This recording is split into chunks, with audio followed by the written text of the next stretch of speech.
Hamas के कब्जे वाले गाजा में अपना सैन्य अभियान शुरू कर इजरायल लगातार दलदल में फंसता दिख रहा है। हमास के खात्मे का प्रण लेने वाले इजरायली पीएम नेतन्याहू अब तक हमास को काबू करने में सफल नहीं हो पाए। उल्टा गाजा में शुरुआती दौर में जीते इलाकों पर फिर से जंगी हालात बन गए, जो ये बताने के लिए काफी है कि हमास लड़ाके एक बार फिर इजरायली बलों की मुश्किलें बढ़ाने वाले हैं।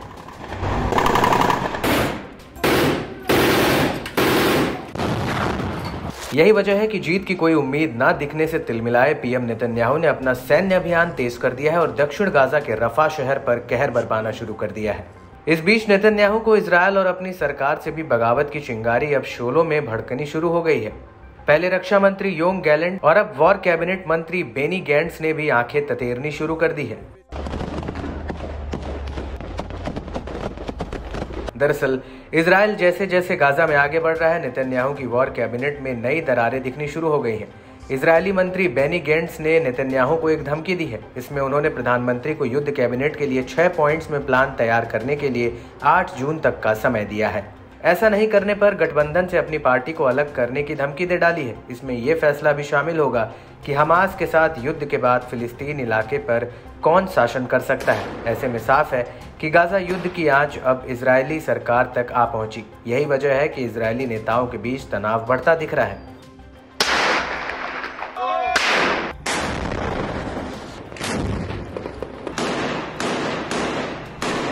नेतन्याहू के लंबे समय से राजनीतिक प्रतिद्वंदी गैंट्स की योजना में बंधकों की वापसी, इलाके में सेना को हटाना और हमास का नियंत्रण खत्म करना और इजरायली सऊदी अरब रिश्तों को सामान्य बनाने के प्रयासों का समर्थन करना शामिल है।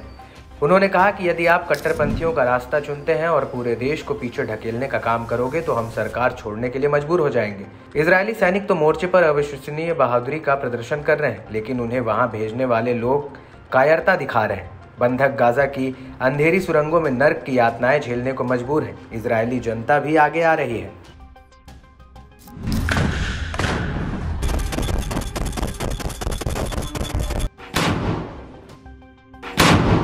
तो वहीं इजरायली पीएमओ ने गैंट्स की धमकियों का जवाब देते हुए कहा कि हमारे वीर सैनिक रफा में हमास बटालियन को नष्ट करने के लिए लड़ रहे हैं। गैंट्स ने हमास को अल्टीमेटम जारी करने के बजाय प्रधानमंत्री को अल्टीमेटम जारी करने का विकल्प चुना है, जो निंदनीय है।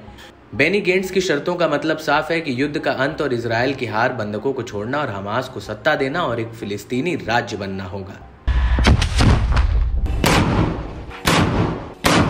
वहीं गैंट्स के कार्यालय ने भी पीएमओ के बयान पर पलटवार करते हुए कहा कि अगर प्रधानमंत्री ने गैंट्स की बात सुनी होती तो हम महीनों पहले रफा में दाखिल कर चुके होते और मिशन पूरा हो चुका होता।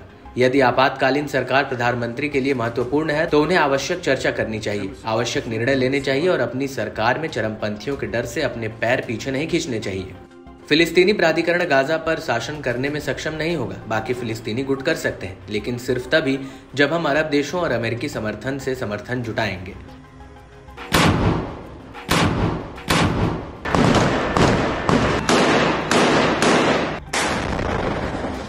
बताते चले कि नेशनल यूनिटी पार्टी के नेता आईडीएफ के पूर्व chief of staff Benny Gantz, जो हाल के वर्षों में नेतन्याहू को हराने में बार बार विफल रहे, बीते साल 7 अक्टूबर को हमास के हमले के कुछ दिनों बाद एक इमरजेंसी वॉर अलायंस में नेतन्याहू के साथ शामिल हुए थे। बहरहाल इजरायली पीएम इन दिनों भारी तनाव में दिख रहे हैं। उनके साथी मंत्री अब जनता को ये बताने में जुटे हैं कि नेतन्याहू इजरायल को विनाश की ओर ले जा रहे हैं।